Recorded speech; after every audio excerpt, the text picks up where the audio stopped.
السلام علیکم لسنرس، ہم ایک اور ناول کے ساتھ حاضر ہو گئے ہیں جس کا نام ہے کتنی جگنو مٹھی میں، اور جس کے رائٹر ہیں افشان افریدی۔ پلیز آپ میرے ناول چینل کو ایرم ناولز کو سبسکرائب کریں اور بیل آئیکن بجائے لائک کریں، کامنٹ کریں۔ تو چلتے ہیں ناول کی جانب۔ ایمان سے عاشر، لڑکیاں تجھے ٹھیک ہی پتھر کہتی ہیں۔ 2 گھنٹے سے تجھے سمجھا رہا ہوں مگر تیری نہ ہے کہ ہاں میں بدلتی ہی نہیں۔ طویل ترین کوشش کو رائگاں جاتا دیکھ سیف نے کپ میز پر پٹک دیا۔ عاشر نے محض نظر اٹھا کر دیکھنے پر اتفاق کیا اور دوبارہ ٹی وی کی طرف متوجہ ہو گیا۔ دیکھ عاشر، میری بات مان لے ورنہ مجھے اپنا قتل معاف کر دے۔ عاشر کی بے نیازی اسے بری طرح کھلا گئی۔ دونوں آستینے چڑھائے وہ اسے 16 بار نظروں سے گھورتے بولا، تم بیکار بحث کر رہے ہو سیف۔ جب میں نے ایک بار کہہ دیا کہ مجھے نہیں جانا تو پھر بات ختم ہو گئی ہے۔ اب چاہے تم پورا دن یہیں ڈیرا ڈالے اپنے کہتے رہو، میرا فیصلہ نہیں بدلے گا۔ بڑے رسان سے عاشر نے اس کی بات کی طرف دیکھتے ہوئے 90 تلے مگر حتمی انداز میں کہہ کر بات ختم کی۔ کیوں، تیرا فیصلہ ہے یا تقدیر کا لکھا کہ بدلا نہیں سکتا؟ سیف نے تیش میں دانت کچکچا کر کہا اور بھڑک اٹھا۔ کیا ہو گیا سیف؟ اس نے دھیرے سے مسکرا کر اس سے دیکھا جو غصے میں پیچ و تاب کھا رہا تھا۔ دیکھو، اگر تم جانا چاہتے ہو تو جاؤ، تمہاری بھی تو کزن ہے کی شادی ہے، تم وہاں جاؤ، شرکت کرو، انجوائے کرو۔ رہ گیا میں تو میرا فیصلہ تم سن ہی چکے ہو، وہ اپنے مخصوص ٹھہرے ہوئے مضبوط لہجے میں کہہ رہا تھا۔ مگر انکار کی کوئی وجہ بھی تو ہو۔ سیف اس سے قطعی انکار پر جھلا گیا۔ وجہ؟ عاشر کا چہرہ ایک دم جیسے تن سا گیا۔ عجیب تن سا تاثر اس کے آنکھوں میں آ کر اتر گیا۔ تم جانتے ہو؟ وہ لب بھیج کر چپ ہو گیا، گویا مزید کچھ کہتے کہتے خود کو روک لیا ہو۔ تم سازما کی بات کر رہے ہو؟ سیف نے قدرے توقف کے بعد تامل سے جواب دیا۔ عاشر کی گہری اور تیز نظر اسے خائف سا کر گئی۔ اوہ کم آن یار، وہ تمہاری منقوہ ہے۔ ایمان سے، اگر میری منقوہ کی بہن کی شادی ہوتی تو میں سر کے بل جاتا اور 4 کندھوں پر آتا۔ عاشر نے جل کر اس کے خوشی کو توڑنے کے لیے بات کاٹ دی۔ سیف برا سا منہ بنا کر رہ گیا۔ تم جیسے ان رومانٹک بندے سے اس بات کی توقع کی جا سکتی ہے؟ سیف بری طرح سے چڑ گیا تھا۔ پاگل ہوں میں جو تم سے سر پھوڑ رہا ہوں؟ وہ تھاو کہہ رہا تھا۔ بڑے دیر سے پتہ چلا۔ عاشر نے اسے کے غصے سے لطف لیتے ہوئے مسکرا دیا۔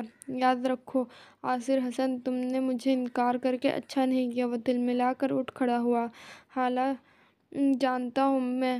اس کا لہجہ پرسکون تھا۔ ٹھیک ہے پھر میں چلتا ہوں۔ وہ ایڑیوں کے بل دروازے کی جانب گھمائی تھا کہ دروازے کھول کر سمن باجی اندر چلی آئی۔ ٹرالی میں ریفریشمنٹ سجائے۔ وہ اسے کھڑے دیکھ کر حیران ہوئی۔ ارے تم کہاں جا رہے ہو؟ جی تم کیا جا رہے ہو؟ جی، اور اب اس وقت آؤں گا جب آپ کے لاڈلے بھائی کو عقل آ جائے گی۔ وہ شاکی انداز اپنے سے خفگی سے پرسکون بیٹھے عاشر کو دیکھ کر تیکھے پن سے بولا اور دروازے کی طرف بڑھ گیا۔ ارے مگر ہوا کیا ہے؟ سمن باجی نے آگے بڑھ کر اس کا بازو تھام لیا۔ اس گھامڑ سے پوچھے، نروٹھے پن سے کہا گیا۔ کیوں عاشر، پھر تم نے ناراض کر دیا اسے؟ کتنی مرتبہ سمجھایا ہے کہ کم از کم یار دوستوں سے تو اپنا رویہ ڈھنگ کا رکھا کرو، ہر ایک کے لیے اینٹ مت پکڑ لیا کرو۔ سمن باجی بھی ناراضگی سے اسے کہہ رہی تھی۔ عاشر کی خود سری اور ہٹ دھرمی سے وہ واقف تھی کیونکہ وہ ہمیشہ نرم لہجے میں ہی بولتا تھا مگر فیصلے ایسے اٹل اور قطعی کرنے کا عادی تھا کہ پھر ایک لفظ بھی نہ سنتا کسی کا۔ اس وقت بھی سمن باجی نے سیف کو خصوصاً فون کر کے بلایا تھا کہ وہ آ کر عاشر کو ساتھ چلنے کے لیے راضی کرے، مگر سیف کی کوشش بھی بعد آور ثابت نہیں ہو رہی تھی، بلکہ آصر نے اسے بھی نالا کر دیا تھا۔ پلیز باجی، آپ ہی اسے سمجھائیں کہ یہ بیکار کی ضد چھوڑ دے۔ میں تمہیں جانا چاہتا تو یہ کیوں ضد کر رہا ہے؟ سمن کی مداخلت پر وہ جھنجھلا اٹھا تھا۔ میں نہیں جانا چاہتا تو یہ کیوں ضد کر رہا ہے؟ سمن کی مداخلت پر جھنجھلا اٹھا تھا۔ کیوں نہ کرے اصرار، آخر کو تم دونوں ہی تو ہر جگہ ساتھ ساتھ پھرتے ہو۔ پچھلے سال تم زبردستی اسے اپنے وزٹ پر لے گئے تھے، آج یہ تمہیں منا رہا ہے تو اس میں کیا برائی؟ سمن باجی کے تمام تر ووٹ سیف کے ساتھ تھے، مگر کچھ نہیں۔ عاشر کے کچھ کہنے سے پہلے ہی وہ بول پڑی۔ تمہاری خودسری کبھی بڑی تکلیف پہنچاتی ہے عاشر۔ پھوپھی امی نے بڑے محبت اور خلوص سے بلایا ہے تمہیں اور تم ہو کے انکار کیے جا رہے ہو۔ سمن کا لہجہ بھیگ گیا۔ سیف اور عاشر دونوں ہی اپنی جگہ چور ہو گئے۔ پھوپھی امی سے سمن کی محبت کو سب جانتے تھے۔ بہت چھوٹی تھی سمن جب پھوپھی اماں نے انہیں گود لے لیا تھا اور اولاد کی دولت سے اسے وقت تو محروم ہی تھی۔ بعد میں 5 سال بعد اللہ تعالیٰ نے انہیں بھی بامراد کر دیا اور اپنے اوپر تلے 2 بیٹیاں نائمہ اور شازیہ ان کے ممتا کے سوتے جاری کرنے چلی آئی۔ اپنی 2 بیٹیوں کے باوجود سمن کی اہمیت اپنی جگہ رہی۔ گویا کہ نائمہ اسے پورے 6 اور شازیہ 7 سال چھوٹی تھی، مگر ان تینوں کی خوب بنتی تھی۔ وقت گزرتا رہا اور شہروں کے فاصلے ملاقات کی راہ میں حائل ہوتے رہے، مگر پھر بھی اکثر سمن کراچی آ جاتی یا پھر یہاں سے سب لوگ اسے ملنے چلے جاتے۔ پھر شادی کے بعد یہ ہوا کہ اسے بھی کراچی آنا پڑا۔ پچھلے 2 سال سے سمن کے شوہر امریکہ میں اسپیشلائزیشن کے لیے گئے ہوئے تھے، لہٰذا وہ سالوں بعد اپنے مائکے میں آ کر رہ رہی تھی۔ نہ صرف رہ رہی تھی بلکہ تقریباً آدھی ذمہ داری بھی سنبھال لی تھی۔ پلیز باجی، بات یہ نہیں ہے۔ عاشر نادم سا ہو گیا۔ سیف نے فاتحانہ انداز میں اسے دیکھا۔ تو پھر تم کیوں ہم سب کو ناراض کیے جا رہے ہو؟ وہ بھیگی نظر اٹھا کر بولی۔ تو لمحے بھر میں عاشر حسن کے سامنے سارے راستے مسدود ہو گئے۔ وہ فوراً اٹھ کھڑا ہوا۔ کچھ بھی تھا مگر وہ اپنی اکلوتی بہن کی آنکھوں میں آنسو برداشت نہیں کر سکتا تھا، لاکھ غسیل اور خودسر سہی، مگر سمن باجی کے اشک اسے موم کی طرح پگھلا دیتے تھے۔ ٹھیک ہے بابا، میں اس بارے میں سوچوں گا، مگر پلیز آپ یہ آنسو صاف کریں۔ اس نے شکست خوردہ لہجے میں ٹیشو باکس اس کی طرف گھسیٹتے انہیں تھمایا۔ واقعی ارسطو نے ٹھیک ہی کہا ہے کہ مرد کے بازو اور عورت کے آنسو دنیا میں کیا نہیں کر سکتے۔ سیف نے بڑے خشک انداز میں چہک کر کہا۔ عاشر نے دانت پیستے ہوئے اسے گھورا۔ تم سے تو میں بعد میں نپٹوں گا۔ اس نے سمن سے آنکھیں بچا کر سیف کو دھمکی آمیز نظروں سے لتاڑا، جس کے جواب میں سیف نے لاپرواہی سے گردن موڑ لی۔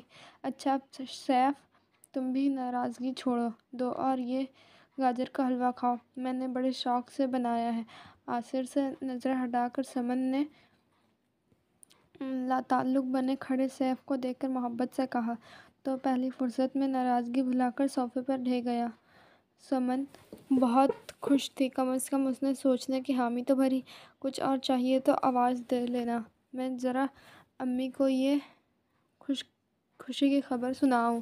سمن کھلکھلاتی ہوئی لپک کر امی کو اس کی رضامندی کی خبر سنانے چلی گئی۔ تم کو تو میں قتل کر دوں گا۔ سمن کے نکلتے ہی وہ سیف پر جھپٹا تھا۔ او بھائی، مجھ پر رحم کھا، میں نے تو اب تک نکاح بھی نہیں کیا۔ چہرے پر مسکینی لاتے ہوئے بھی سیف اسے چھیڑنے سے باز نہ آیا۔ سیف، وہ شیر کی مانند دھاڑا، عالی جا بندہ خاکسار رونا چیز اپنی خطا کی معافی چاہتا ہے، اسے مسخرہ پن سوچ رہا تھا۔ عاشر کے یوں پیشپا ہونے پر اسے بڑی ہنسی آ رہی تھی۔ تم دوست نہیں، آستین کے سانپ ہو، ناحق میں نے تمہیں اتنا سر چڑھا رکھا ہے۔ اسے 2-3 کرارے ہاتھ رسید کرتے ہوئے وہ بھی بیٹھ گیا، جبکہ سیف ڈھٹائی سے کندھے جھٹکتے ہوئے گاجر کا حلوہ نوش کرنے میں لگ گیا تھا۔ واؤ، مزہ آ گیا، لو تم بھی کھاؤ، اس نے فراق دلی سے عاشر کو آفر کی۔ تم میری نظروں سے دور ہو جاؤ تو اچھا ہے، ورنہ میں گاجر کے حلوے کی جگہ تمہیں کچا چبا جاؤں گا۔ وہ بھڑک کر گررایا۔ دھیرج میری جان، Dheeraj, just cool down. Plate خالی کر کے ایک طرف رکھتے ہوئے شیف نے ٹیشو پیپر گھسیٹتا اور نہایت ہی آرام سے بولا، ویسے شرمیلی تو لڑکیاں ہوا کرتی ہیں، شادی سے قبل سسرال جاتے شرماتی اور جھجکتی ہیں، مگر تمہیں کیا ہوا ہے؟ تم تو پورے 6 فٹ کے اینگری ینگ مین ہو، تمہیں کیوں سازما سے پردہ کرنے کی سوجھ رہی ہے؟ جبکہ پھوپھی اماں نے یہ بات جانتے ہوئے بھی کہ تمہارا نکاح ان کے دختر نیک اختر بنام سعدیہ علی خان سے ہو چکا ہے، پھر بھی تمہیں بلایا ہے۔ ان تمام باتوں کے باوجود تمہاری جانے میں کیا بات معنی ہے؟ بکو مت سیف، وہ پھاڑ کھانے والے انداز میں چیخا تھا۔ سیف نے ایک نظر سنجیدگی سے اسے دیکھا اور پھر صوفے سے اٹھ کر اس کے پاس کارپیٹ پر فلور کشن کھینچ کر بیٹھ گیا۔ عاشر نے اسے سنجیدہ اور کچھ متفکر سا دیکھ کر نظر ٹی وی کی اسکرین کی طرف مرکوز کر گیا۔ یار عاصر، ایک بات بالکل سچ بتانا، وہ گمبھیر لہجے میں بولا، مگر اس نے توجہ نہ دی۔ میں نے کچھ کہا ہے سرکار؟ اس کے ہاتھ سے باقاعدہ ریموٹ جھپٹ کر اس نے والیوم بالکل بند کر دیا۔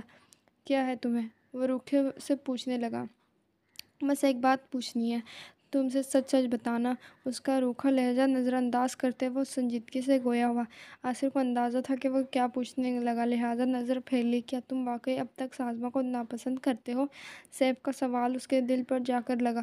پتہ نہیں، انداز ہنوز ٹالنے والا تھا، ہمیشہ کی طرح سے۔ عاصر میری طرف دیکھو۔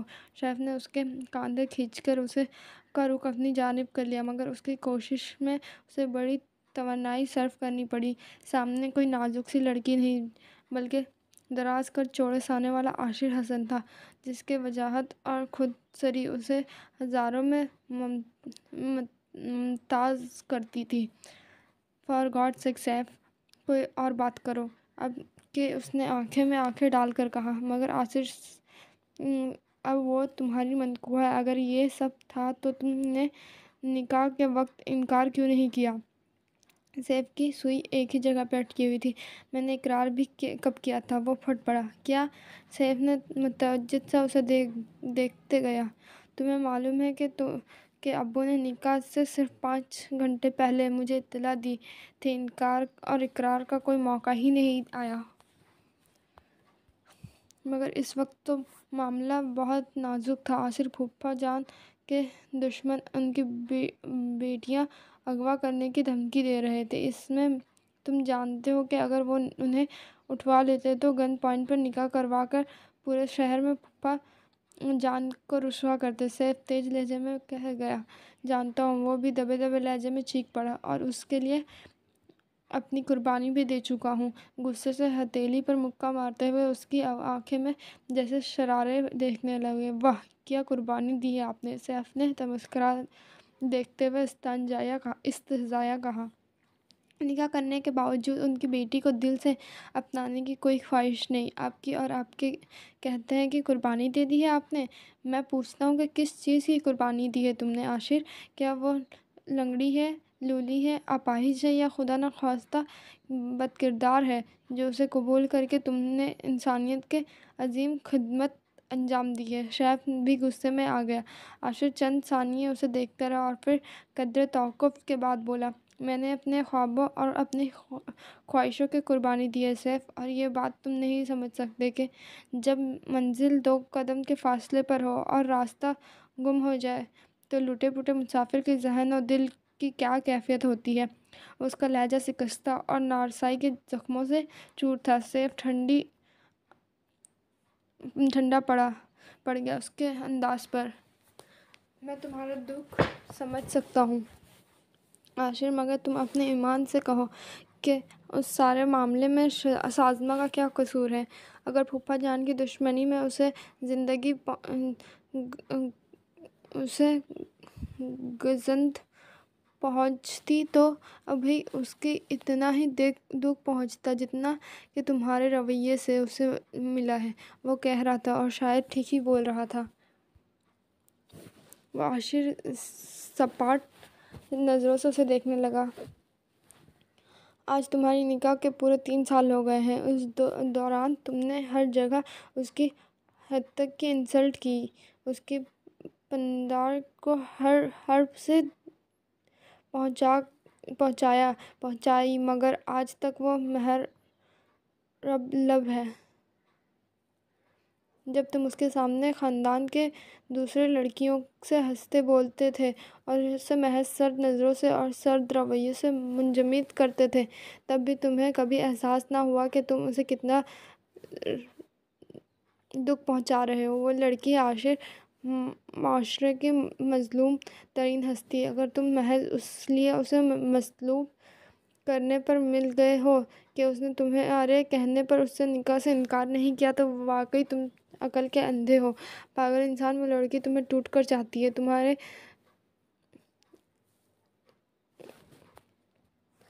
تمہارے ادائیوں اور بے وفائیوں کو بھی ہمت سے برداشت کرتی ہے۔ ارے احمق شخص، تمہاری جگہ اگر کوئی عقل والا ہوتا تو اس کے پیر دھو دھو کر پیتا۔ وہ اسے سمجھا رہا تھا، جبکہ عاصر حسب معمول اور حسب سابق پاس پڑی میگزین کے ورق الٹنے و بے توجہی کا اظہار بھرپور طریقے سے کرے جا رہا تھا۔ سن رہے ہو کچھ کہہ رہا ہوں؟ سیف نے اس کی کالر کھینچی۔ جن باتوں کے بارے میں خود فرما رہے ہیں، تم خود فرما رہے ہو کہ تم نے محض بک ہے، تو پھر میں اسے سن کر کیا کروں گا؟ اپنا کالر چھڑوا کر سامنے جھٹکتے ہوئے اس نے خوفت بھرے انداز میں کہا تو سیف لب بھیج کر اس کی جانب گھورتا رہا۔ کم آن سیف، چلو آؤ تمہارے ساتھ ایک باز ٹیبل ٹینس کی ہو جائے۔ وہ اٹھا اور ہاتھ پکڑ کر اسے بھی اٹھاتے ہوئے یوں بولا جیسے وہ تمام لیکچر سیف نے اسے نہیں بلکہ دیواروں کو دیا ہے۔ ریکٹ اٹھائے اور جوگرز کے تسمے باندھنے لگا۔ سوچ لو عاصر، کہیں کھیل کی بازی یوں میں لگ کر تم دل کی بازی نہ ہار جاؤ۔ سیف کا انداز چبھتا ہوا تھا، گہرا سا تھا۔ عاصر نے ایک چٹتی سی نظر اس پر ڈالی اور برش اٹھا کر بال بنانے لگا، گویا سیف کا جملہ بھی نظر انداز کر گیا ہو۔ چلے، پرفیوم اسپرے کرتے ہوئے وہ پلٹا اور ریکٹ اٹھا لیا۔ میں اب گھر چلوں گا۔ سیف کا لہجہ کھردرا ہو گیا۔ اس نے محسوس کیا سیف بڑا الجھ گیا تھا۔ نہیں، فی الحال تم کہیں نہیں جا سکتے۔ پہلے میرے ساتھ ایک سیٹ ٹیبل ٹینس کھیلو، اس کے بعد ہی تمہیں کہیں جانے کی اجازت ملے گی۔ اس نے مسکراتے ہوئے بشاشت سے کہا اور ماحول کی تلخی کو کم کرنے کی کوشش کرتے ہوئے دھوس جمائی۔ تم ہمیشہ ہی خود سے رہے ہو عاصر، مگر تمہیں بہت سی محبتیں اور محرومی کر رہی ہیں۔ Please try to understand. Shazma تمہاری بیوی ہے اور اس کو ہی تمہاری زندگی میں آنا ہے۔ آخر تم کیوں نہیں سمجھتے کہ ہٹ دھرمی قدرتیں کے فیصلوں کے آگے نہیں چلتی؟ سیف کا تیگ سفت انداز اسے آگ لگا گیا تھا۔ شٹ اپ سیف، میں اس بارے میں کچھ نہیں سننا چاہتا، اور پلیز تم بھی اس ٹاپک کو ختم کر دو۔ ٹاپک ختم کرنے سے بات ختم نہیں ہو جائے گی Ashir. To hell with you and your sweet cousin Sazma. لمحہ بھر میں اچھا لگ کر وہ غصے سے آگ بگولا ہوتا باہر کی طرف ریکٹ اچھال کر غصے سے آگ بگولا ہوتا باہر کی طرف نکل گیا۔ تم کتنا نادان ہو عاشر، محبت کی لکشمی ٹھکرا رہے ہو۔ گہرا سانس خارج کرتے ہوئے اس نے غائبانہ عاشر کو مخاطب کیا اور خود بھی باہر نکل گیا۔ ہائے، تم ابھی تک یہیں ہو اور عاشر تو چلا بھی گیا۔ عاشر کی والدہ طاہرہ بیگم اسے کمرے سے نکلتے دیکھ کر حیران سے رہ گئی۔ جی وہ میں بھی بس ابھی نکل ہی نہیں والا تھا، اس نے مسکرا کر کہا۔ ویسے یہ عاشر کیا کہا ہے؟ جیکٹ کی جیبوں میں ہاتھ ڈالتے ہوئے اس نے سرسری سے انداز میں پوچھا۔ تمہیں نہیں بتایا؟ اس نے طاہرہ بیگم چونکی۔ نہیں میں ویسے عاشر گیا کہاں ہے؟ جیکٹ کی جیبوں میں ہاتھ ڈالے ہوئے اس نے سرسری انداز میں پوچھا۔ تمہیں نہیں بتایا؟ اس نے طاہرہ بیگم چونکی۔ نہیں، میں ذرا ٹی وی دیکھنے میں لگ گیا تھا، آخر میں وہ کچھ بولا تھا مگر میں سن نہیں سکا، اس نے بہانہ کرتے ہوئے خوش گفتاری سے کہا۔ شاید جم جانے خانہ گیا ہے، انہوں نے بتایا۔ ٹھیک ہے چچی بیگم، وہ آئے تو کہیے گا کہ ٹیبل ٹینس کی بازی ادھوری رہ گئی ہے۔ اوکے، اللہ حافظ۔ پھر طاہرہ بیگم اسے کھانے کے لیے روکتی رہی مگر پھر آؤں گا کہہ کر عجلت سے باہر نکل گیا۔ سمن آ جاتی تو اسے ہرگز جانے نہیں دیتی، بہت محبت کرتی تھی وہ اسے، عاشر کی طرح چاہتی تھی۔ سوائے اتفاق پھپھی اماں کے بھی دو ہی بیٹیاں تھیں، سوہا بھی بھائی کے لیے ترستی رہی، اب یہاں آ کر ایک ہی وقت میں تین تین بھائی مل گئے تھے، عاشر نے سے بڑا طاہر اور تایازاد سیف۔ یوں تو پہلے بھی میل ملاقات رہتی تھی، کبھی کبھی رہنے بھی وہ آتے کراچی، مگر ان دنوں سب اپنی اپنی پڑھائی میں مصروف رہتے تھے، اب جا کر جاب سے لگے تو ٹائم ٹیبل بھی سیٹ ہو گیا۔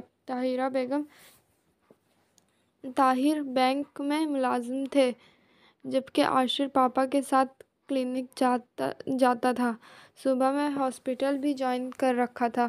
سیف البتہ اکلوتا ہونے کے باعث اپنے ابو کے ساتھ بزنس میں ہاتھ بٹا رہا تھا، مگر اکثر ہی آفس سے بھاگ کھڑا ہوتا اور عاشر کو بھی کلینک سے زبردستی کھینچ لاتا۔ اف میرے خدا! سمن نے کمرے میں آتے ہی سر پیٹ لیا، کمرے کی کوئی چیز بھی موجود نہیں تھی، وارڈروب کھلی ہوئی اور اس میں دروازے پر کپڑے لٹکے اپنی بے قدری پر ماتم کر رہے تھے۔ ایش ٹرے سائڈ ٹیبل پر سفر کر کے کارپیٹ پر ایک طرف اوندھے پڑا تھا اور ساتھ ہی راکھ اور بچے ہوئے سگریٹ کا چھوٹا سا ڈھیر تھا۔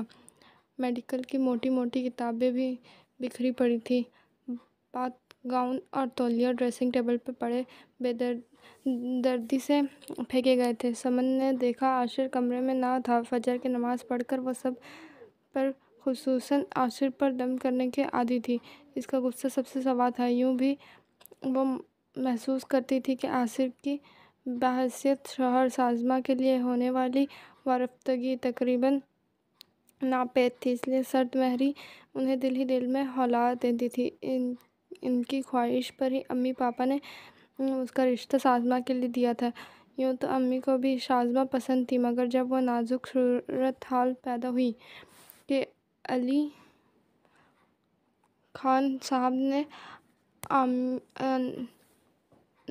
نعیمہ کا رشتہ اپنے ایک دوست کے یہاں پکا کیا اور سازمہ کے لیے پریشان ہوئے تھے، تو سمن کے ذہن میں سب سے پہلے عاشر کا ہی نام آیا تھا، اور یوں ان کے کہنے پر امی پاپا نے بخوشی رضا اس کا رشتہ وہاں پکا کر دیا۔ اب تو دونوں نکاح کے مضبوط اور پاکیزہ بندھن میں بندھے گئے تھے، مگر جانے کیوں انہیں عاشر کا انداز سرد اور لیا دیا لگتا تھا۔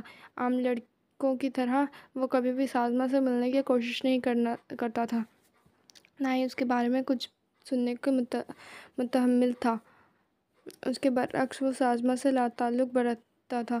شروع میں تو وہ اس کی بے توجہی پر بڑی حیران ہوئی تھی، مگر جلد ہی امی نے یہ کہہ کر عارش کا مزاج ہی ایسا ہے انہیں مطمئن کر دیا تھا۔ اس کے باوجود وہ کبھی تشویش زدہ ہو جاتی تھی، زیادہ وہ پریشان ہوتی تو اس سے ڈائریکٹلی پوچھ لے اور اس کا جواب ہمیشہ نپا تلا ہوتا تھا، میں ٹھہرا میڈیکل کا خشک بندہ، بھلا مجھ سے کہاں سے یہ رومانوی کردار ادا ہو سکتا ہے۔ وہ بظاہر ان کو ٹال دیا مطمئن کر دیتا تھا، مگر اندر سے وہ کبھی بھی مطمئن نہ ہوئی تھی۔ اپنی آنکھوں سے جاگ کر میں نائمہ کے منگیتر صمت کے بے قراری اور بے تابیہ دیکھ چکی تھی۔ کیسے وہ نائمہ کی ایک نظر اور ایک جھلک دیکھنے کو مشتاق رہتا تھا، جبکہ عاصر کا یہ رویہ اس کے قطعی برعکس تھا۔ اس میں جذبوں کی گرمی کی بجائے سرد مہری اور بے اعتنائی کی مجمد کر دینے والی سرد پن محسوس ہوتا تھا۔ اسے میں سمن کے دل کو بس دعا مانگ کر ہی قرار آتا تھا۔ آج کل وہ عاصر کے دل میں سازمہ کے لیے محبت پیدا کرنے کی دعائیں زور و شور سے مانگ رہی تھی۔ اس وقت بھی وہ اس پر دعا پڑھ کر پھونکنے آئی تھی۔ اسے کمرے سے ندارت پایا، ٹیرس پر جھانکا تو شدت رہ گئی۔ لیک پلنگ کی طرف رخ کی وہ کل رات والے لباس میں ہی کھڑا تھا، یہاں تک کہ شوز تک نہیں اتارے تھے۔ اس نے ایک ہاتھ میں سگریٹ دبائے بہت خاموش اور گہرے سے کچھ سوچ رہا تھا۔ وہ بنا آہٹ کے اس کے پشت پر جا کھڑی ہوئی، مگر اس سے کسی کی موجودگی کا احساس نہ ہو سکا۔ وہ خود میں گم ہنوز کسی سوچ میں تھا۔ عاصر سمن چند ثانیے اسے یوں ہی ساکت کھڑا دیکھ کر بے تحاشا دھل گئیں۔ گھبرا کر اس سے پکارا، بلکہ اس کا کاندھا بھی ہلایا۔ اس کے غیر متوقع سے افتاد پر وہ بھی بوکھلا گیا۔ باجی آپ! اس نے تیزی سے مڑ کر ان کا ہاتھ تھاما۔ تم ٹھیک تو ہو نا عاصر؟ انہوں نے اس کا رخ سرخ ہوتی خوبصورت آنکھوں میں دیکھتے ہوئے تفکر سے پوچھا، جو کہ پوری رات جاگنے کی چغلی کر رہا تھا۔ میں ٹھیک ہوں باجی، آپ کو کیا ہو گیا؟ اس نے ذرا مسکرا کر انہیں ریلیکس کرنا چاہا۔ سمن کے چہرے پر درپردہ بے یقینی اس پر چھائی تھی۔ وہ کھوجتی ہوئی پرتپش نظروں سے اسے دیکھ رہی تھی۔ کیا تم ساری رات جاگے ہو عاصر؟ ان کا لہجہ حد سے درجے پریشان کن تھا۔ نہیں باجی، ابھی ذرا دیر پہلے ہی تو آنکھ کھلی ہے۔ اس نے نظر چرائی۔ اب انہیں کیا بتاتا کہ ساری رات وہ اپنے اور سازمہ کے متعلق سوچ رہا تھا، اس سازمہ علی خان کے بارے میں جو اس کے ہوتے ہوئے بھی اس کے دل میں نہیں اتری تھی، جو اس کے نفس بہتر ہوتے ہوئے بھی اس کے دل کی مسند سے بہت دور تھی، جو ازل سے کاتب تقدیر نے اس کی بنا دی تھی، مگر پھر بھی وہ اپنے دل میں اس کے لیے کوئی گنجائش نہیں پاتا تھا۔ سچ کہہ رہے ہو؟ سمن کا لہجہ بے یقین تھا۔ کم آن یار، آپ سے بھلا کیوں جھوٹ بولوں گا؟ اس نے سگریٹ کا گہرا کش چھوڑتے ہوئے گرا کر جوتے سے مس لی اور بہن کے سانوں پر محبت سے بازو پھیلا دیا۔ مگر یہ جوتے؟ سمن نے اسے گہری نظروں سے دیکھتے ہوئے اسے پیروں کی جانب اشارہ کیا۔ جی۔ وہ حقیقتاً بوکھلا گیا، مگر جلد ہی سنبھل گیا۔ دراصل رات کو راکنگ چیئر پر بیٹھے بیٹھے نیند آ گئی تھی، اس لیے جوتے اتارنا نہیں سکا۔ شاید ان ایزی ہونے کی وجہ سے ہی آنکھ جلدی کھل گئی۔ اس نے بمشکل بہانہ بنایا اور سمن کو زبردست الٹی سیدھی باتوں میں لگا کر اندر لے آیا۔ کمرے کا حال دیکھ رہے ہو، لگتا ہے ابھی بھی ہلاکو خان بامہ لشکر گزرا ہے یہاں سے۔ کمرے میں داخل ہوتے ہی سمن شروع ہو گئی۔ اسے خجالت سے سر جھکایا اور جلدی کپڑے اٹھا کر باتھ روم میں گھس گیا۔ ایمان سے عاشر، تم نے مجھے بڑا تنگ کیا ہے۔ اتنے بڑے ہو گئے ہو، مگر ترتیب اب بھی تم میں نام کو نہیں ہے۔ پتہ نہیں امی تمہارے ساتھ کیسے گزارا کرتی ہیں۔ اس کے باہر نکلتے ہی سمن نے دکھڑا رویا۔ کمرے کی حالت اب اکثر مختلف تھی۔ دیکھ لیں امی کی ہمت، وہ 26 سال سے برداشت کر رہی ہیں اور آپ 2 سال میں ہی ہمت ہار گئی۔ تولیے سے بال رگڑتے ہوئے وہ انہیں آئینے میں دیکھ کر شرارت سے بولا۔ سمن نے ایک نظر حیرت بھری اس پر ڈالی۔ مسکراتا ہوا اس عاصر سے کس قدر مختلف اور خوبصورت لگ رہا تھا، جسے چند منٹ پہلے انہوں نے ٹیرس پر کھڑا خیالوں میں گم دیکھا تھا۔ اس وقت چہرے پر سوچ کی پرچھائی کتنی گہری تھی، جو اسے ہنستے مسکراتے عاصر سے یکسر مختلف کر رہی تھی۔ ہاں بھائی، میں تو واقعی ہمت ہار گئی۔ میری 2.5 سال بیٹی اتنی پھیلاؤ نہیں ہے کرتی جتنا گندہ تم اکیلے پھیلاتے ہو۔ بیچاری شازمہ کا جانے کیا ہوگا، تم تو اسے پاگل کر دو گے، وہ اسے گھورتے ہوئے بولی، اور کچھ اس طرح نامحسوس طریقے سے شازمہ کا ذکر نکالا کہ آئینے کے سامنے کھڑا وہ بال بناتے بناتے ایک دم رک گیا۔ سمن اپنی دھن میں اس کی کتابیں سیٹ کرتے ہوئے شازمہ کے گنگانے میں مصروف ہو چکی تھی۔ اس سے طویل گہری سانس خارج کرتے ہوئے لاشعوری طور پر سر جھٹکا، جیسے سمن کی باتوں سے دھیان ہٹانا چاہ رہا ہو۔ پورے رات سیف کا لیکچر اسے پریشان کرتا رہا، اور اب صبح ہی صبح سمن شازمہ کی تعریفیں میں رتب النشان ہو گئی تھی۔ بہت پیاری لڑکی ہے وہ عاشر، یقین کرو تمہاری زندگی میں آئے گی تو دنیا جنت بنا دے گی۔ کام سے فارغ ہو کر وہ اس کی جانب پلٹی، کون جانے جہنم بنا دے، اس کا دل کہہ اٹھا۔ تم نے کب سے نہیں دیکھا اسے؟ وہ پوچھ رہی تھی۔ شاید پھپھا جان کے انتقال پر دیکھا تھا، اس نے لاپرواہی سے سانے اچکائے۔ او میرے خدا، گویا تم نکاح کے بعد صرف ایک بار گئے ہو وہاں۔ ابو جی کے انتقال کو تو 3.25 سال ہو گئے، تمہارے نکاح کو 3 ماہ بعد ہی وہ ہمیں چھوڑ گئے تھے۔ سمن پھپھا جان کو شازمہ کی طرح ابو جی ہی کہتی تھی، ان کے ذکر پر وہ آبدیدہ ہو گئی۔ اور آپ آخر مرتبہ کب گئی تھی؟ اس نے ان کا دھیان بٹانے کے لیے انہیں متوجہ کیا۔ ارے ابھی پچھلے مہینے ہی تو نائمہ کی جہیز تیار کروا کر آئی ہوں، بھول گئے تم؟ وہ بھی ذہن جھٹکتے ہوئے اس کی بات کا جواب دینے لگی۔ سچ، ان چند سالوں میں تو شازمہ ایسی کھل گئی ہے کہ نظر نہیں ٹھہرتی۔ وہ پھر سٹارٹ لے چکی تھی، اس کا ذکر کرتے ہوئے ان کا لہجہ محبت سے شیریں ہو جاتا تھا۔ ان کی محبت سے متاثر ہوئے بغیر نہ رہ سکا۔ تم اسے دیکھو گے تو یقیناً نظر ہٹانا بھول جاؤ گے۔ انہوں نے یقین سے کہا تو وہ محض مسکرا گیا۔ تصور کے پردے میں کمسن سی نویر واسطی کا سراپا بھرا آیا جسے وہ بھلا نہیں سکا تھا، البتہ اب اس کو یاد بھی نہیں کرتا تھا۔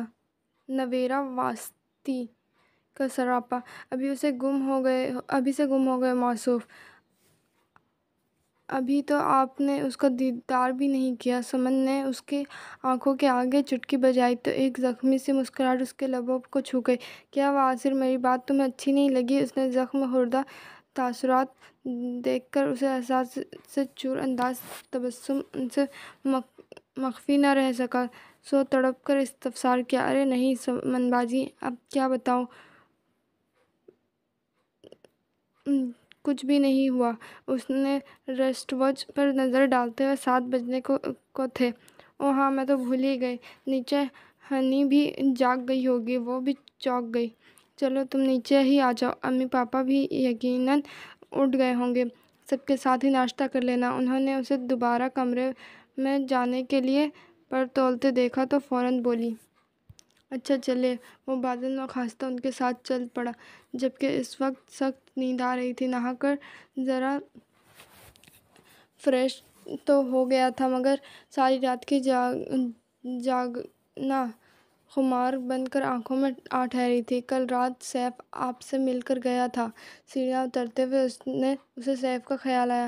نہیں، بس امی سے دعا سلام کر کے نکل گیا، ورنہ میں اسے کھانے پر ضرور روکتی۔ وہ اسے بتانے لگی، کچھ کہہ کر نہیں گیا؟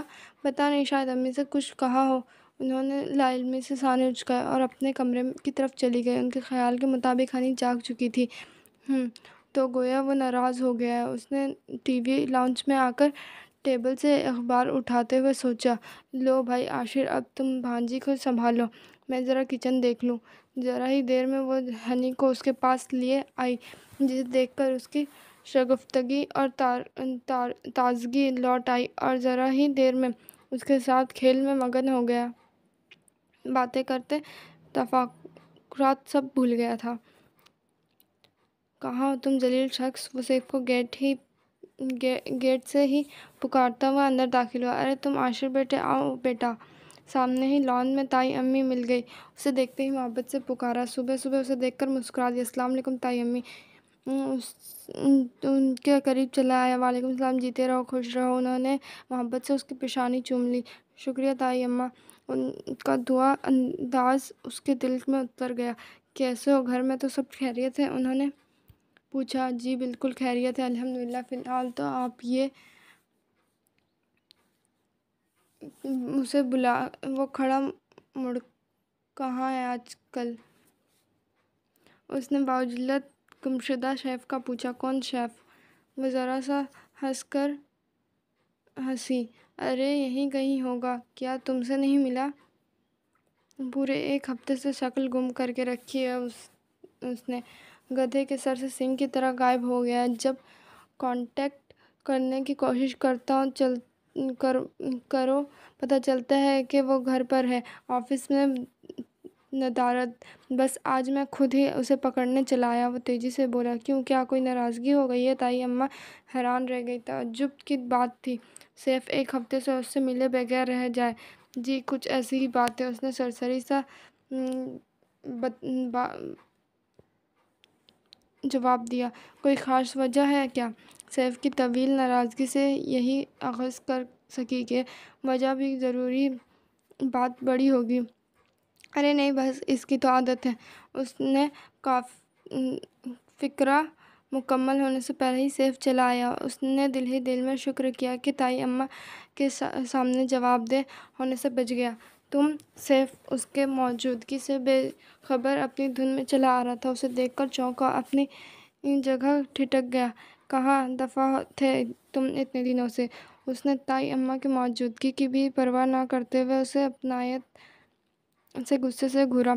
پلیز مما، ذرا 2 کپ چائے بنوا دے، میں ذرا ان صاحب سے 2 ہاتھ کر لوں۔ سیف نے بیگم زمان اپنی والدہ سے مخاطب ہوا تھا۔ اچھا ٹھیک ہے، تم لوگ اندر آ جاؤ، بیگم زمان بولیں، مگر دونوں انکار کر کے وہیں لان کے چیئر پر بیٹھ گئے۔ اچھی خاصی ٹھنڈ ہے بیٹا، تم اندر آ جاؤ تو بہتر ہے۔ وہ پھر گویا ہوئی، ان کے لہجے میں فکر جھلک رہی تھی۔ کم آن مما، یہ کراچی کی ٹھنڈ ہے، ہم پر کم ہی اثر انداز ہوتی ہے، عادی ہیں ہم اس کے، سیف نے لاپرواہی سے کہا۔ دونوں نے اس وقت آدھی آستینوں والی ٹی شرٹ اور جینس پہن رکھی تھی۔ بہت ضدی ہو، کسی کی نہیں سنتے، انہوں نے گھر کا۔ چلے شکر ہے، آپ کو پتہ تو چل گیا۔ عاشر شوقی سے مسکرایا۔ اس نالائق کے ساتھ رہ کر تم بھی بالکل اسی کی طرح ہوتے جا رہے ہو عاصر۔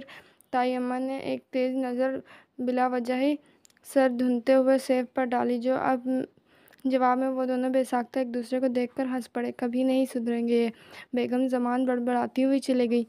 سنو، یہ تم نے کیوں گناہ گاروں کی طرح منہ چھپا رکھا ہے؟ ان کے جانے کے بعد اس نے سیف کے بولنے کا چند ثانیے انتظار کیا، مگر جب وہ اس سے لاتعلق سا بنا صبح کا اخبار اٹھا کر پڑھنے شروع کر رہا تھا تو اس سے مخاطب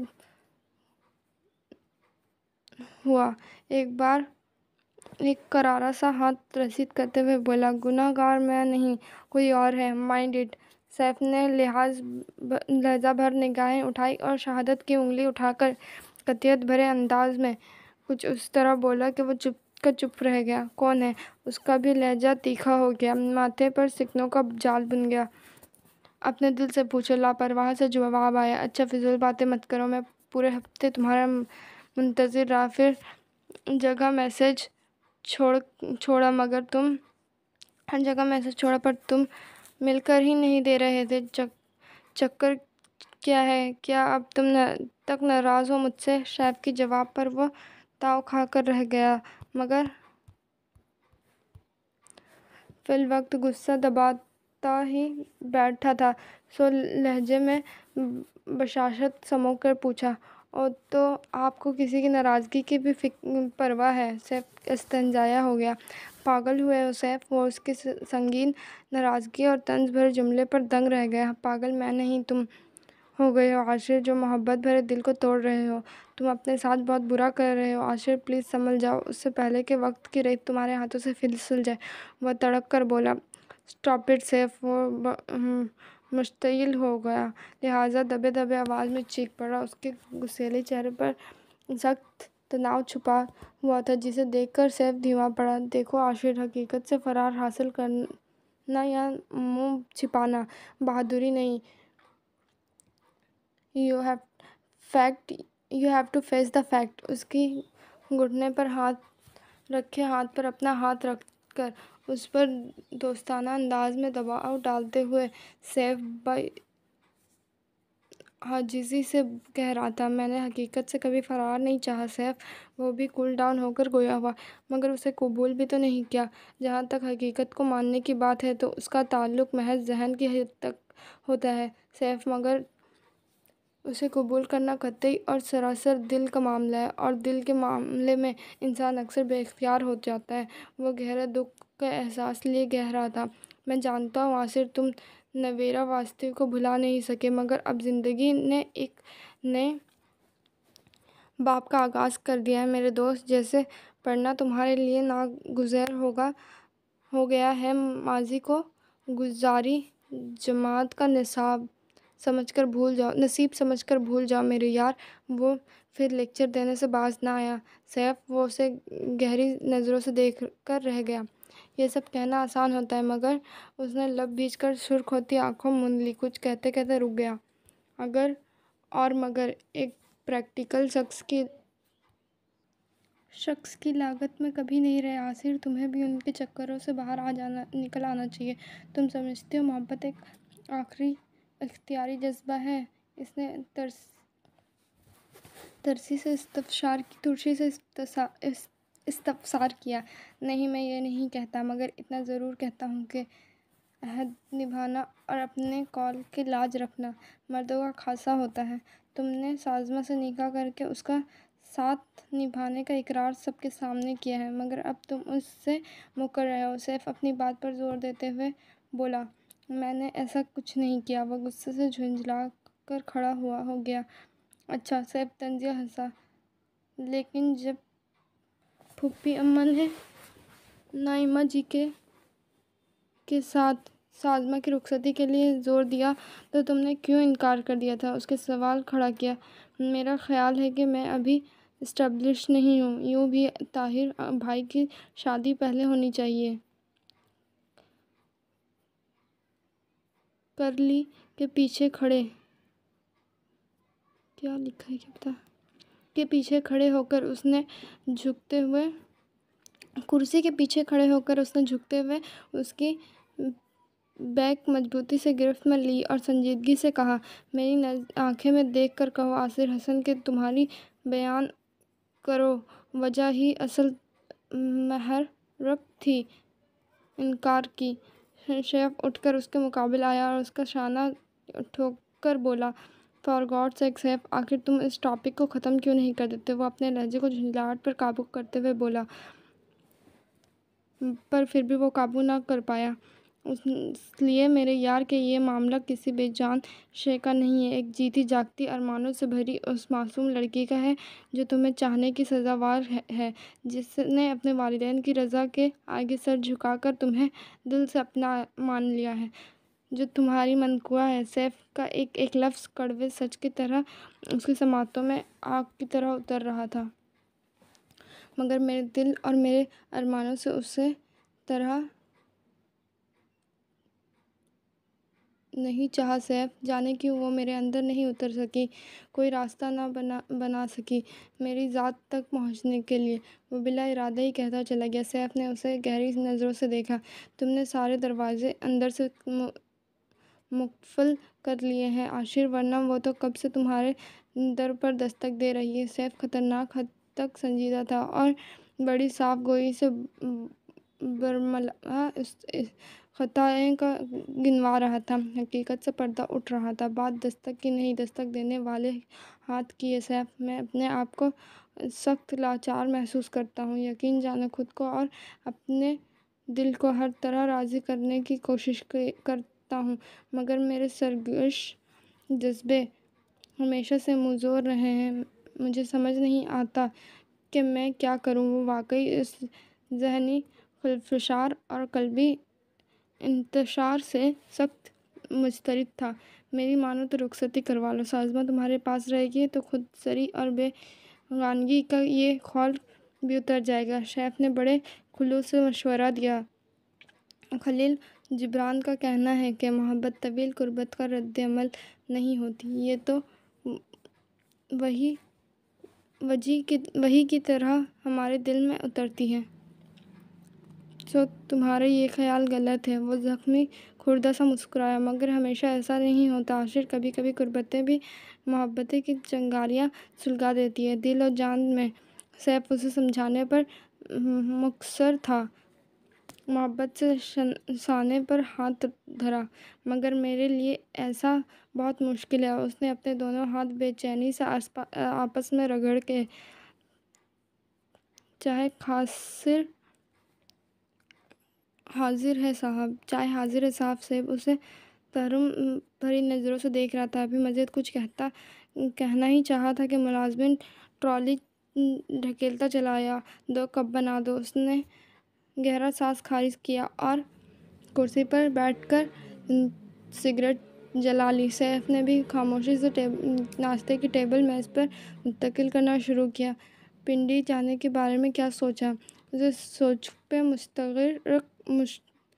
متغرق دیکھتے ہوئے سیف نے دوبارہ متوجہ کیا۔ ابھی اس سلسلے میں کچھ سوچا نہیں۔ اس نے اکتاہٹ سے کہا، وہاں سے منتظر ہوں گے عاصر، تمہیں ضرور جانا چاہیے۔ سیف نے کپ ہونٹوں سے لگایا۔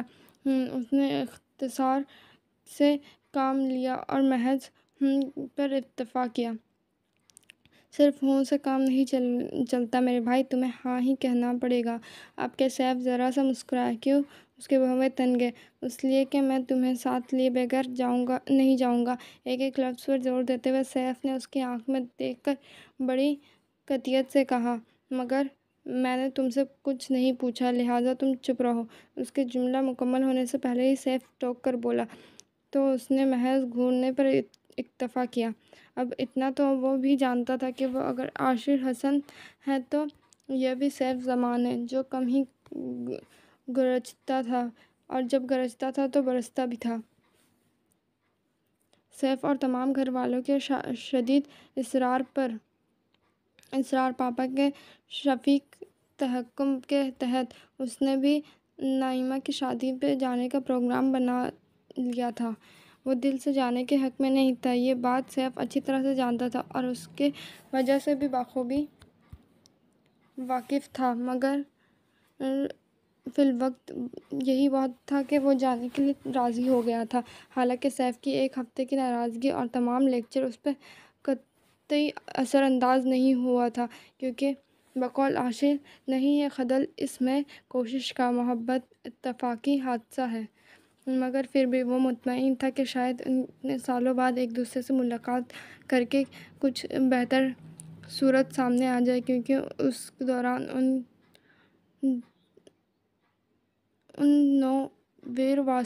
نویرا واستوی بھی اپنے پیا کے گھر سدھارنے کے بعد 2 ننھی منھی بچیوں کی اماں جانی بن چکی تھی، اور عاشر حسن اسے کسی حد تک بھلا بھی چکا تھا، مگر دل کا وہ خانہ جو کسی کی محبت سے پر نہ ہونا چاہیے، وہ سازماں کے ہوتے ہوئے بھی خالی تھا۔ مگر پیشتر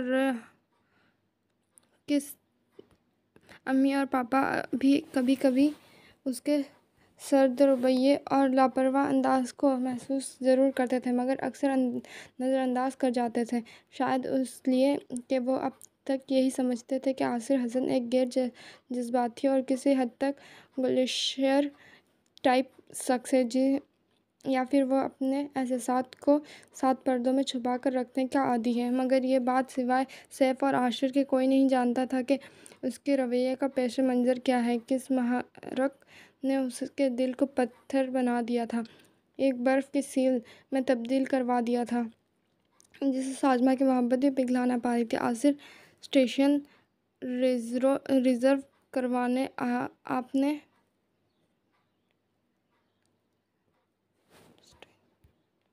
عاصر سیٹ ریزرو کروا دی آپ نے؟ صبح ناشتے کی ٹیبل پر پاپا نے اسے پکارا تو اخبار پر نظر دوڑاتے ہوئے اس نے چونک کر سر اٹھایا۔ نہیں تو پاپا، اس نے سر نفی میں ہلایا، میرا نہیں خیال کہ یہ کام مجھے کرنا تھا، آپ نے تو شاید سیف سے کہا تھا۔ اس نے لا علمی کا ظاہر کیا۔ سیف کی اپنی بھی کچھ مصروفیات تھے بیٹا جی، وہ اپنا کام کر رہا ہے، آپ کو اپنا کام خود کرنا چاہیے۔ پاپا نے چائے کا کپ لبوں سے لگاتے ہوئے مسکرا کر کہا۔ وہ خائف سا ہو گیا۔ ان کے لہجے میں چھپی معنی خیز بات وہ سمجھ رہا تھا۔ جی، اس نے خجالت سے نظر جھکا لی اور سمن اس کے انداز پر مسکرائی۔ تو پھر آج ہی آپ جا کر یہ کام کروا ڈالیں۔ پاپا کرسی دھکیل کر اٹھے اور ہمیشہ کی طرح نرمی سے حکم سناتے۔ طاہر بھائی ایک ہفتہ پہلے ہی پھوپھی امی کے پاس جا چکے تھے۔ اوکے پاپا۔ دل میں سیف کو لاکھوں گالیاں سناتے اس نے بظاہر تو پاپا کو مخاطب کیا، کیونکہ سیف نے ہی اس کے کہا تھا کہ وہ اپنی فیملی کے ساتھ ساتھ ان چاروں کی بھی سیٹ بک کروا دے گا، مگر اس نے ایسا نہیں کیا تھا۔ تبھی پاپا نے اسے یوں شرمندہ کر دیا تھا۔ غصہ اسے سیف پر بہت تھا، لہٰذا ہسپتال میں صرف 3-4 گھنٹے گزار کر وہ سیدھا سیف کے آفس پہنچا۔ اوہ چشم بدور، دل مروشن، دل مارشاد، وہ آئے ہماری آفس، خدا کی قدرت ہے۔ وہ دندناتا ہوا غصے میں بھرا سیف کے روم میں گھسا تو وہ اس کے تیور نظر انداز کرتے ہوئے شوق سے کہہ گیا، بکو مت، اور یہ بتاؤ تم نے میری طرف سے سیٹس بک کروائے کہ نہیں؟ اس کے شوق فکرے کو نظر اندازی سے کاٹتے ہوئے اس نے سیف کی ٹیبل کے سامنے سجی کرسی کے بیک پر دونوں ہاتھ جما کر قدرے خشک میں کہا تو ایک بے ساختہ اور شریر سی مسکراہٹ سیف کے لبوں پہ حصار کر گئی۔ ماشاء اللہ، یہ بےتابی اس نے ایک آنکھ دبا کر آصر کے تو گویا تالو سے لگی اور سر پر بوجھی۔ فضول باتیں مت کرو سیف، تمہاری وجہ سے آج پاپا نے مجھے بڑا ٹھنڈا میٹھا طنز کیا ہے، سمجھے، اور مجھے اپنی ریپوٹیشن ہر حال میں عزیز رہتی ہے۔ آصر بھڑک کر بولا تو، اور ساتھ ہی کشمگی نظروں سے صفت نگاہیں اس سے گھورنے لگا۔ کون ہر حال میں عزیز رہتے ہیں؟ سیف کی معصومیت اور بے چارگی کی ایکٹنگ قابل دید تھی۔ وہ لبوں پر آئی مسکراہٹ بمشکل دبا گیا۔ سدھر جاؤ سیف، ورنہ زندگی کے ہاتھ دھو بیٹھو گے، اس نے دھمکی آمیز لہجے میں کہا۔ کیوں، تمہارا کیا ملک علومت سے ڈائریکٹ کنیکشن ہو گیا ہے جو یوں دھمکا دیتے ہو؟ وہ راکنگ چیئر پر جھولتا دل جلانے والی طریقے سے بولا۔ کیوں کفر، بکتے ہوئے جلیل انسان، تمہیں تو واقعی ہی کوئی کام دینا ہی نہیں چاہیے، اس نے مستقل شگفتہ کرتے دیکھ کرسی پر بیٹھتے ہوئے جھنجھلاہٹ کا مظاہرہ کر رہا تھا۔ بڑی دیر سے معلومات حاصل ہوئی ہے سرکار کو۔ سیف پر جانے کیوں شوق ہی سوار تھی۔ اس نے ایک اچٹتی ہوئی نظر اس پر ڈالی اور سامنے پڑی میگزین کی طرف متوجہ ہو گیا۔ سیف نے مسکراتے ہوئے اس کی کوفت زاری کو دیکھا اور انٹرکام پر 2 کولڈ ڈرنک کا آرڈر دیا۔ تمہارے دماغ کی گرمی کو کم کرنے کے لیے میرا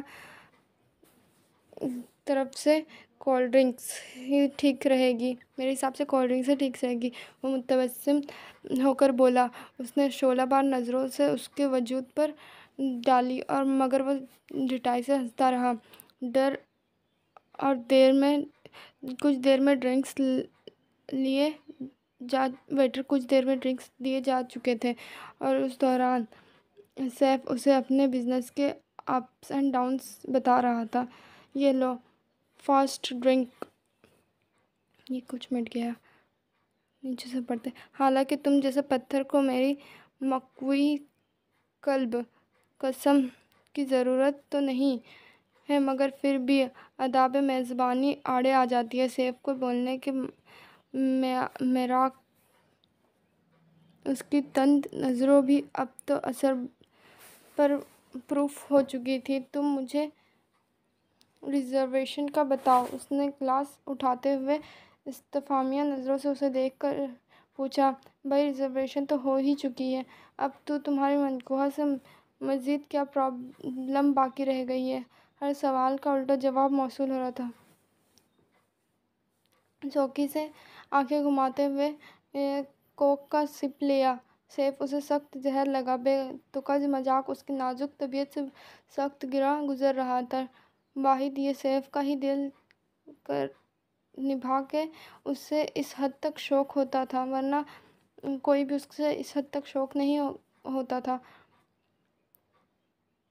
آج تک اس کے کزن اور حتیٰ کہ کلاس فیلوز اور دور قریب کے دوست بھی ایک خاص حد تک ہی اس کے بے تکلف ہو پائے تھے۔ اچھا لطیفہ تھا، وہ تنزیہ ہو گیا۔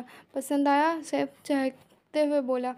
میرا خیال ہے کہ تم نے آج کچھ زیادہ ہی ناشتہ کر لیا، لہٰذا خدا حافظ، میں شام کو فون کروں گا، اگر طبیعت ٹھیک ہو جائے تو پھر بات کر لینا، وہ رخائی سے کہتا کرسی ڈھکیل کر کھڑا ہو گیا۔ او بھائی، کہاں جا رہے ہیں؟ سیف لپک کر راہ میں حائل ہوا۔ ایک طرف ہٹو، اس نے غصے سے ضبط کیا کہ بہرحال یہ سیف کا آفس تھا۔ ایمان سے آصف، تیرے جیسا خشک اور روکھا بندہ میں نے آج تک نہیں دیکھا۔ سچ سچ بتاؤ، کیا سارا دن انگارے چباتے رہتے ہو، جو ہر وقت شعلے ہی اگلتے رہتے ہو؟ تو اسے گھسیٹتے ہوئے زبردستی کرسی پہ ڈھکیلتے ہوئے سیف بھی سنجیدہ ہو گیا۔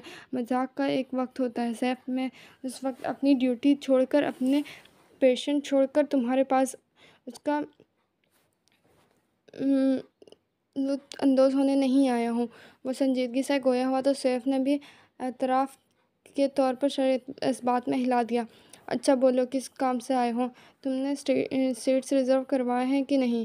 کروا لی ہے بابا، چچی بیگم کو بتا کر تو آیا ہوں، اس نے سنجیدگی سے کہا، مگر عاشر نے کچھ بے یقین سی نظریں اس سے دیکھا۔ ایمان سے یار، ابھی 1 گھنٹہ پہلے ہی تو دیکھ کر آیا ہوں تیرے گھر۔ اسے بے یقین دیکھ کر اس نے اعتبار دلایا۔ اچھا، عاصم نے مطمئن ہوتے ہوئے کرسی کی پشت سے کمر ٹکا دی۔ سیف نے قدر شوق اور معنی خیزی سے اس کی اطمینان ملاحظہ کیا۔ ابھی کچھ کہنے کا تصور کر ہی رہا تھا کہ وہ بول اٹھا، کوئی فضول بات کرنے کی ضرورت نہیں ہے، مزید کچھ آل فال بکا تم نے تو میں سارا سر اتار کے رکھ دوں گا تمہارا۔ اس نے اندازہ تھا کہ اس کے شیطانی ذہن میں پھر کچھ بات آ گئی ہے۔ اس کی بات کے اختتام پر سیف کا بے ساختہ قہقہا گونجا۔ ویسے یہ سیٹس کب کی ریزرو ہوئی ہے؟ اس نے استفسار کیا۔ اس منگل کی۔ کیا اتنی جلدی؟ اس نے برا سا منہ بنایا۔ تو تمہارا کیا خیال تھا عین رخصتی کے وقت لینڈ کریں گے ہم وہاں؟ سیف نے چبھتا ہوا فکرہ اچھالا، مگر اتنے دن وہاں رہ کر کرنا کیا ہے؟ شادی میں ابھی 1 ہفتے ہے، پھر ولیمے کے بعد بھی امی نے 3 دن مزید رکنے کا پروگرام بنا رکھا ہے، وہ بیزاری اور شدید اکتاہٹ کے سمیت بولا۔ تمہاری عقل کیا گھاس چرنے چلی گئی ہے جو یہ بچوں والا سوال کر رہے ہو؟ ارے ہم وہاں باراتی بن کر نہیں جا رہے ہیں، لڑکی والے ہیں ہم، اور پھپھو کی مدد کرنے جا رہے ہیں، سیف نے تیزی سے کہا۔ اتنے دن ان کے گھر رہ کر ان پر بوجھ بن کر خوب مدد ہوگی ان کی، اس نے استہزائیہ انداز میں جواب دیا۔ تو سیف بری طرح تپ اٹھا۔ تمہاری ذہن میں تو صرف فضول باتوں کا سوچا سوا کچھ نہیں رہتا، اپنے کبھی بھی بوجھ نہیں ہوتے، محبتیں ہمیشہ پریشانیاں گھٹاتی ہے، سمجھے تم؟ مگر تم یہ سب کہاں سمجھو گے، تم اپنے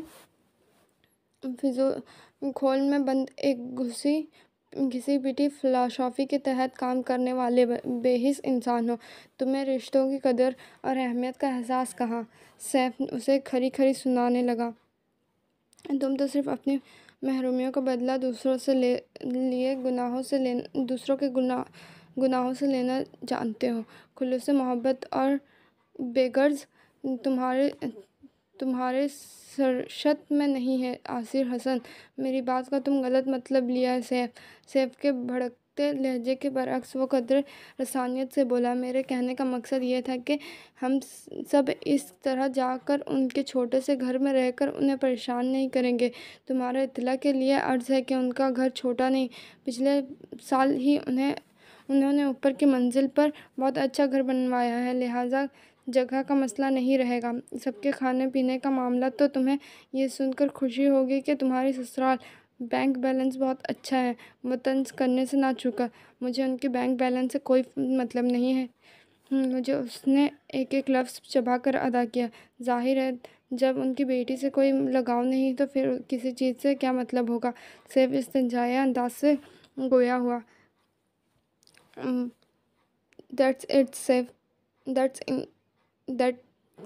اٹس سیف، مزید مجھے تمہاری کوئی لفظ برداشت نہیں ہوگا۔ وہ دونوں ہاتھ تیزی سے میز پر ٹکاتے ہوئے مشتعل ہو کر کھڑا ہو گیا۔ تمہیں یہ سب برداشت کرنا ہوگا عاشر حسن، کیونکہ یہ سچ ہے اور تم سچ سے فرار حاصل نہیں کر سکتے۔ سیف بھی اسے کے مقابل اٹھ کھڑا ہوا۔ بہت ہمدردی ہے تمہیں سازمہ علی خان سے، طنزیہ سے سوال آیا۔ مائنڈ اٹ، وہ سازمہ علی خان نہیں، سازمہ عاشر حسن ہے، اور ہاں مجھے اس سے ہمدردی ہے کیونکہ وہ میری کزن ہے، میری بہن ہے، مجھے عاشق کی طرح پیاری ہے۔ میں تمہاری طرح رشتوں کو اپنے نفع اور نقصان کے ترازو میں نہیں تولتا عاصر۔ سیف کا لہجہ مضبوط تھا۔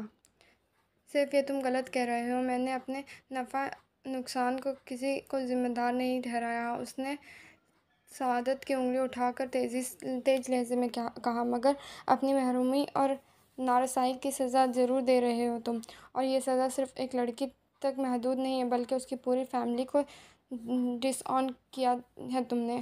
نہ صرف اپنی نہ تمام آرزو کا بدلہ لے رہے ہو تم اس سے، بلکہ اسے اپنے رویے سے بھی مسلوب بھی کیے ہوئے ہو۔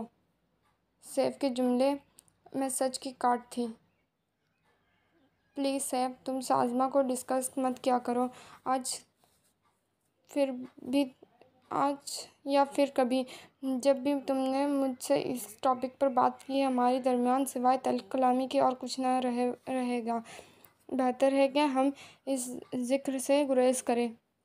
اس نے بمشکل اپنے غصیلے لہجے پر قابو پایا، مگر گریز کیے یہ راہ تمہیں پچھتاوے کی کھائی میں لے جائے گی عاصر۔ سیف نے جیسے تھک کر آخر بار اسے سمجھانا چاہا، میں نے خود کو برے سے برے نتیجے کے لیے تیار کر لیا ہے سیف، مگر پلیز تم مجھے اس طرح ہرٹ مت کیا کرو۔ تمہیں اندازہ نہیں ہے کہ میں کس جہنم میں جیتا ہوں، کیسے کیسے پل سرات سے گزرتا ہوں۔ تبھی تو میں کہتا ہوں کہ کسی کا ساتھ قبول کر لو، راہیں آسان ہو جائیں گی۔ سیف نے جلدی سے کہا، سازمہ اور میری راہیں بہت متضاد سمتوں میں سفر کر رہی ہیں سیف۔ اس کا لہجہ اس کے دل کی طرح شکستہ تھا۔ بعض متضاد راہیں ایک ہی منزل کو پہنچتی ہیں عاصر، تم یہ ایک بار کنسیڈر تو کرو۔ اس نے آخر کوشش کرتے ہوئے طور پر کہا۔ عاصر نے اس کی طرف ہاتھ بڑھایا اور بولا، میں شام کو تمہارے گھر پر انتظار کروں گا سیف۔ آج جم خانہ میں اسکواش کا موڈ ہے۔ سیف کے جملے کا یہ جواب قطعی غیر متوقع تھا، مگر وہ سوائے خاموشی کا کیا کہہ سکتا تھا۔